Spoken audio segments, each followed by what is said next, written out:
Test 3. You will hear a number of different recordings, and you will have to answer questions on what you hear. There will be time for you to read the instructions and questions, and you will have a chance to check your work. All the recordings will be played once only. The test is in 4 sections. At the end of the test, you will be given 10 minutes to transfer your answers to an answer sheet. Now turn to Section 1.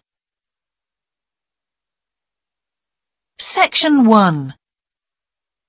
You will hear a telephone conversation between a travel company employee and a customer. First, you have some time to look at questions 1 to 5.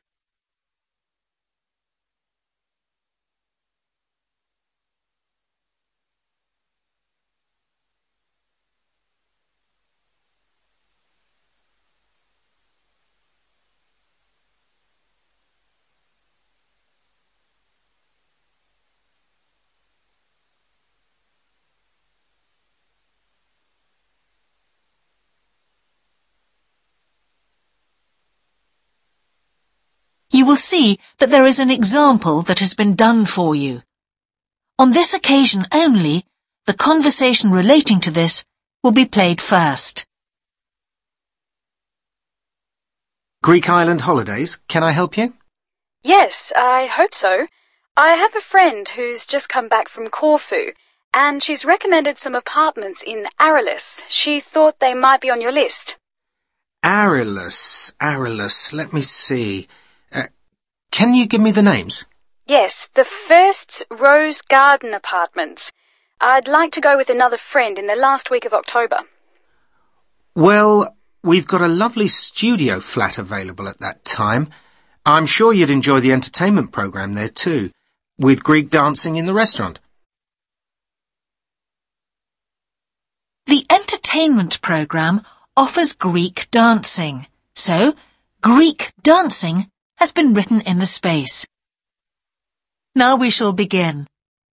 You should answer the questions as you listen, because you will not hear the recording a second time.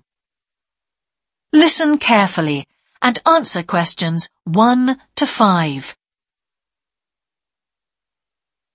Greek island holidays, can I help you? Yes, I hope so. I have a friend who's just come back from Corfu, and she's recommended some apartments in Arelis. She thought they might be on your list. Arelis, let me see. Can you give me the names? Yes, the first's Rose Garden Apartments. I'd like to go with another friend in the last week of October.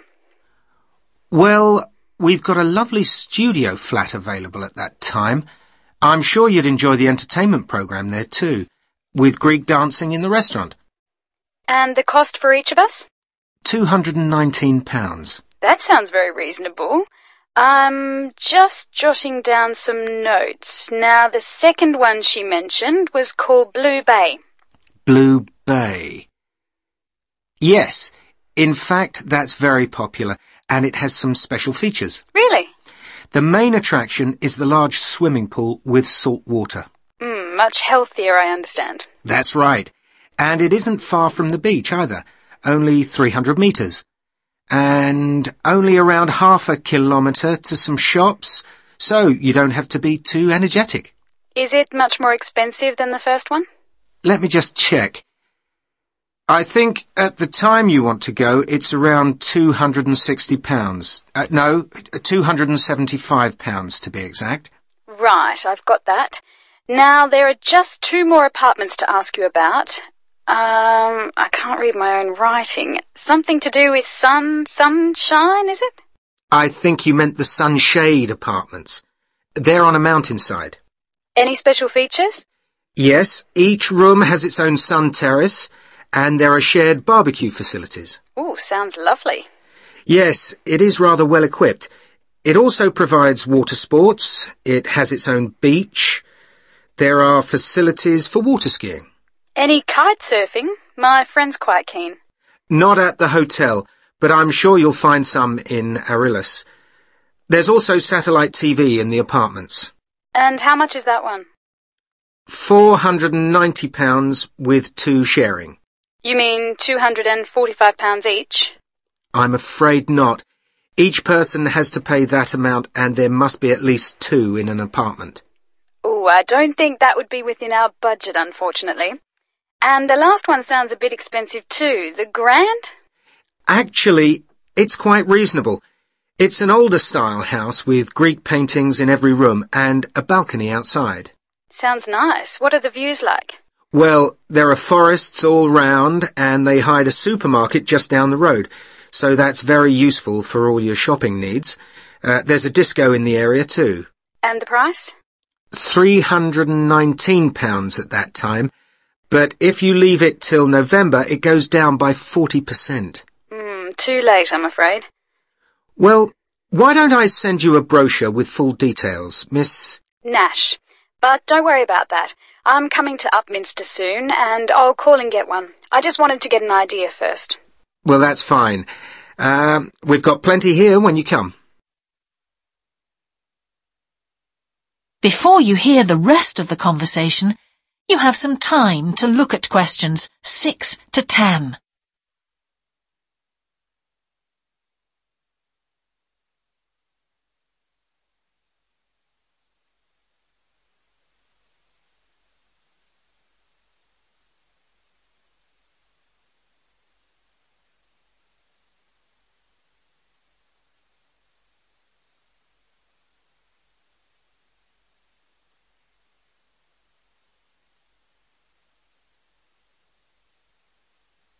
Now listen and answer questions 6 to 10. If you've got a minute, could I just check a couple of points about insurance? I got one policy through the post, but I'd like to see if yours is better. Fine. What would you like to know? Well, the one I've got has benefits, and then the maximum amount you can claim. Is that like yours? Yes, that's how most of them are. Well, the first thing is cancellation. If the holiday's cancelled on the policy I've got, you can claim £8,000. We can improve on that, Miss Nash. For Greek island holidays, our maximum is £10,000. That's good. Of course, our holiday won't even cost £1,000 together. It's still sensible to have good cover. Now, if you go to hospital, we allow £600. Yes, mine's similar. And we also allow a relative to travel to your holiday resort? My policy just says their representative will help you. You can see there's another difference there. And what happens if you don't get on the plane? Nothing, as far as I can see on this form. Don't you have missed departure? No, I'll just jot that down. We pay up to £1,000 for that, depending on the reason. And we're particularly generous about loss of personal belongings, up to £3,000, but not more than £500 for a single item. Then I'd better not take my laptop. Not unless you insure it separately. Okay, thanks very much for your time. You've really been helpful. Can I get back to you? Your name is... Ben Ludlow. That's Ludlow. I'm the assistant manager here. I'll give you my number. It's 081 260 543 216. But didn't I phone 081 260 567 294? That's what I've got on the paper. That's the main switchboard. I've given you my direct line. Right. Thank you very much for your time. That is the end of section 1. You now have half a minute to check your answers.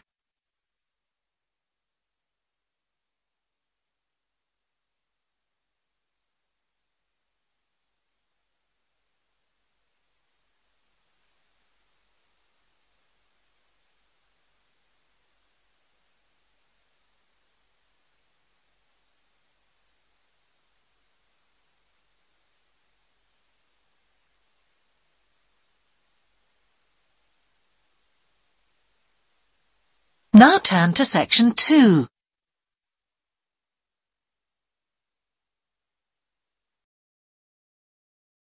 Section 2. You will hear a talk on local radio about a children's theme park. First, you have some time to look at questions 11 to 13.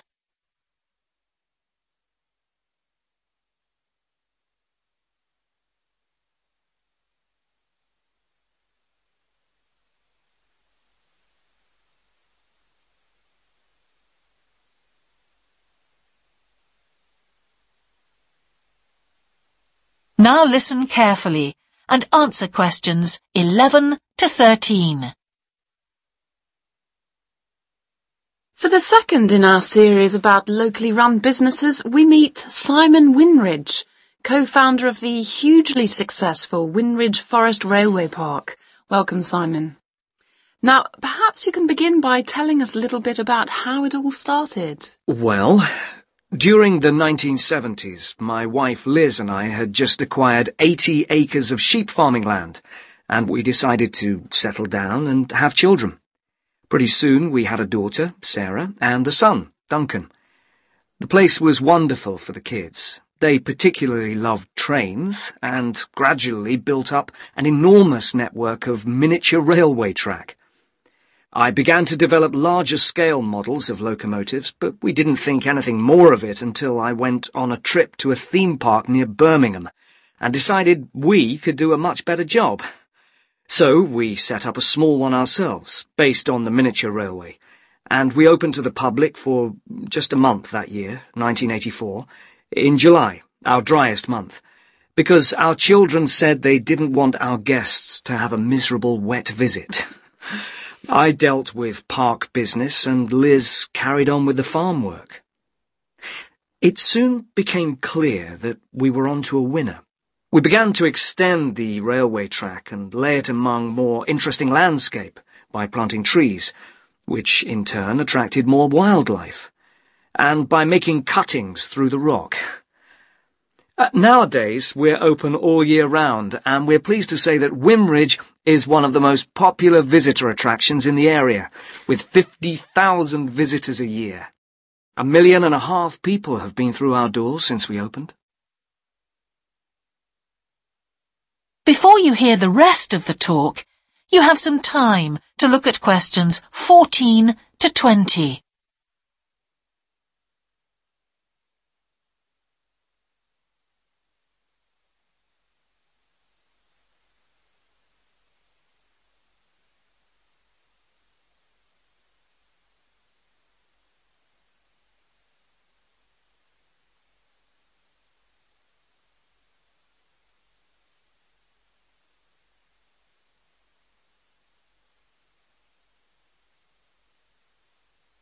Now listen and answer questions 14 to 20. All these visitors mean we have had to expand our operation, and it's now a truly family concern. I'm near to retirement age, so I only concern myself with looking after the mechanical side of things, keeping the trains going. Liz now devotes all her energies to recruiting and supporting the large squadron of workers, which keep the place running smoothly. We're really pleased that, after some years away teaching, Sarah has now returned to the park and makes sure the visitors are kept fed and watered, which keeps her pretty busy, as you can imagine. Our son Duncan has been a stalwart of the park for the last 10 years, taking over from me in the area of construction, and I'll say a little bit more about that in a moment. And his new wife, Judith, has also joined the team in charge of retail. That's becoming a tremendous growth area for us. A lot of people want to buy souvenirs. So have you finished your development of the site for the moment? Not at all. We're constantly looking for ways to offer more to our visitors. The railway remains the central feature, and there's now 1.2 kilometres of the line laid, but we'd like to lay more. Because of the geology of the area, our greatest problem is digging tunnels, but we're gradually overcoming that. We're also very pleased with a new installation of the go-kart arena, which is 120 square metres in area. Again, the problem is the geology. We had to level the mounds on the track for safety reasons. We wanted to enable 5 to 12-year-olds to use the go-karts. And the main attraction here is the Formula One kart. We've known fights to break out over who gets it. And then, finally, to our most recent development, which is the landscape swimming pool. That is the end of section 2. You now have half a minute to check your answers.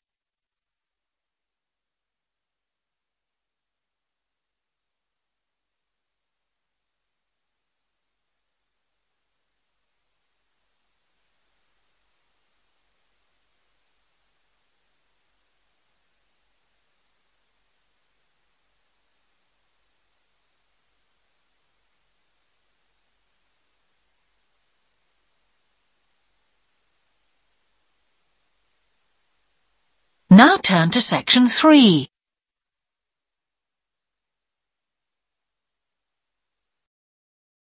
Section 3. You will hear a geography student called Caroline discussing her dissertation with her tutor. First, you have some time to look at questions 21 to 23.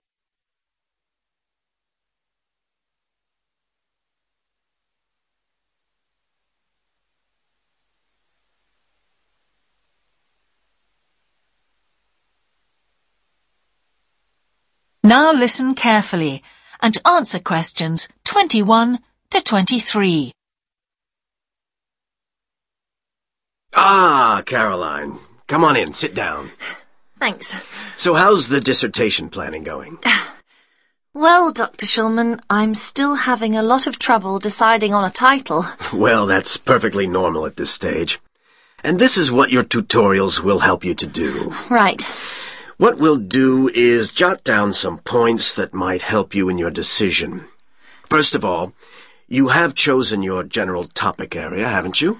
Yes, it's the fishing industry. Oh, yes, that was one of the areas you mentioned. Now, what aspects of the course are you good at? Well, I think I'm coping well with statistics, and I'm never bored by it. Good. Anything else? Well, I found computer modelling fascinating. I have no problem following what's being taught, whereas quite a few of my classmates find it difficult. Well, that's very good. Do you think these might be areas you could bring into your dissertation? Oh, yes, if possible. It's just that I'm having difficulty thinking how I can do that. You see, I feel I don't have sufficient background information. I see. Well, do you take notes? I'm very weak at note-taking. My teachers always used to say that. Well, I think you really need to work on these weaknesses before you go any further. What do you suggest? Before you hear the rest of the tutorial, you have some time to look at questions 24 to 30.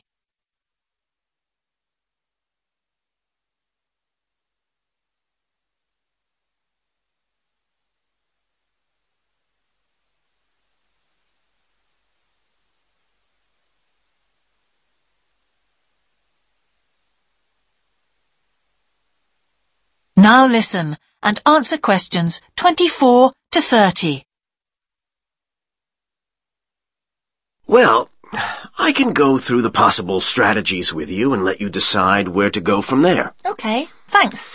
Well, some people find it helpful to organize peer group discussions. You know, each week a different person studies a different topic and shares it with the group. Oh, right. It really helps build confidence. Yeah. You know, having to present something to others. I can see that. The drawback is that everyone in the group seems to share the same ideas. They keep being repeated in all the dissertations. Okay. You could also try a service called Student Support. It's designed to give you a structured program over a number of weeks to develop your skills. Sounds good. Yes. Unfortunately, there are only a few places. Ah. But it's worth looking into. Yes, of course. I know I've got to work on my study skills. And then there are several study skills books you can consult. Right. They'll be a good source of reference. But the problem is, They are sometimes too general. Yes, that's what I've found. Other than that, I would strongly advise quite simple ideas, like using a card index. Well, yes, I've never done that before. It's simple, but it really works because you have to get points down in a small space. Another thing I always advise is don't just take your notes and forget about them. Read everything 3 times. That'll really fix them in your mind. Yes. I can see it'd take discipline, but... Well, if you establish good study skills at this stage, they'll be with you all your life. Oh, yes, I completely agree. It's just that I don't seem to be able to discipline myself. I need to talk things over. We'll be continuing these tutorials, of course. Let's arrange next month's now. Let's see. I can see you virtually any time during the week starting the 22nd of January.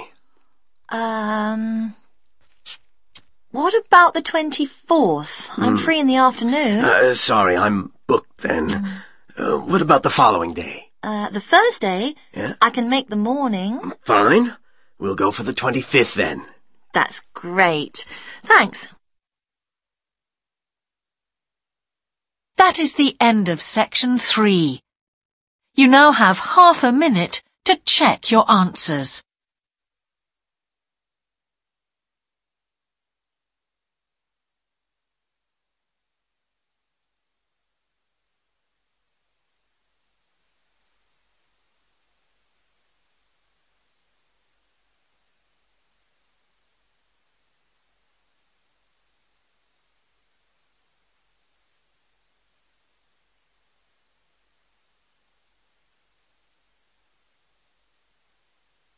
Now turn to section 4.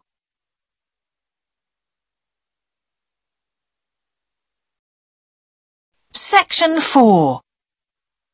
You will hear part of a lecture about an experimental design for a house. First, you have some time to look at questions 31 to 40.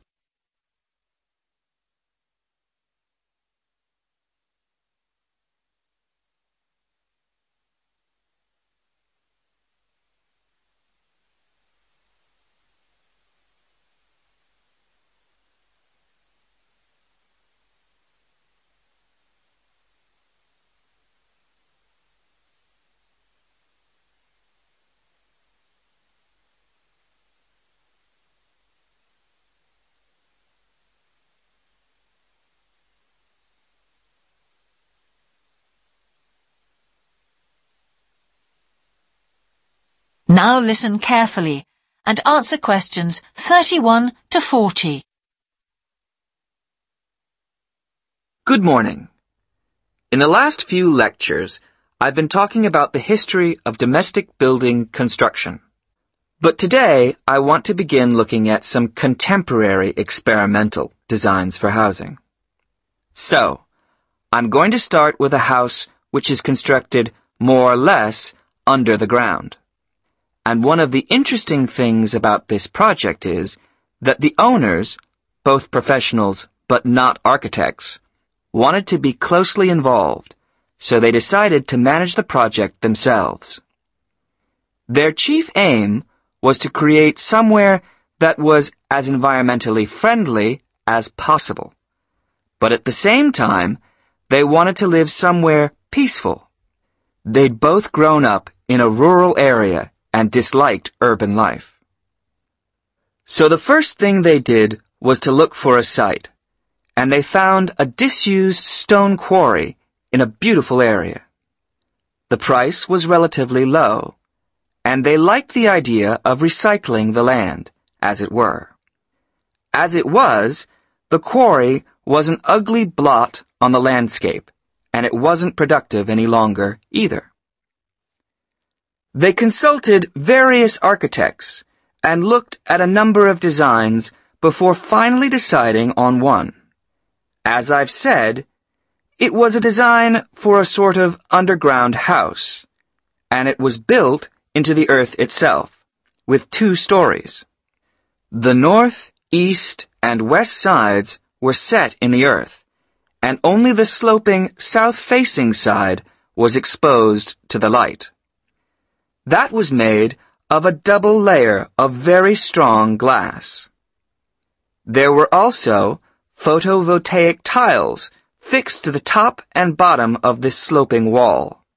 These are tiles that are designed to store energy from the sun, and the walls had a layer of foam around them too to increase the insulation.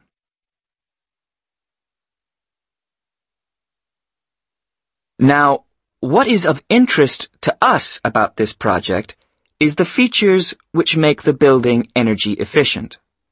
Sunlight floods in through the glass wall, and to maximize it, there are lots of mirrors and windows inside the house. That helps to spread the light around. So that's the first thing. Light is utilized as fully as possible. In addition, the special tiles on the outside convert energy from the sun and generate some of the house's electricity. In fact, and it is possible that in future the house may even generate an electricity surplus, and that the owners will be able to sell some to the national grid. As well as that, wherever possible, recycled materials have been used. For example, the floors are made of reclaimed wood, and the owners haven't bought a single item of new furniture. They just kept what they already had. And then there's the system for dealing with the waste produced in the house. This is dealt with organically. It's purified by being filtered through reed beds which have been planted for that purpose in the garden. So the occupants of the house won't pollute the land or use any damaging chemicals. It's true that the actual construction of the house was harmful to the environment, mainly because they had to use massive amounts of concrete, one of the biggest sources of carbon dioxide in manufacturing. And, as you know, this is very damaging to the environment. In total, the house construction has released 70 tons of carbon dioxide into the air. Now that's a frightening thought. However, once the initial debt has been cleared, and it's been calculated that this will only take 15 years, this underground house won't cost anything, environmentally I mean, because unlike ordinary houses, it is run in a way that is completely environmentally friendly. So, eco-housing like this is likely to become much more. That is the end of section 4. You now have half a minute to check your answers.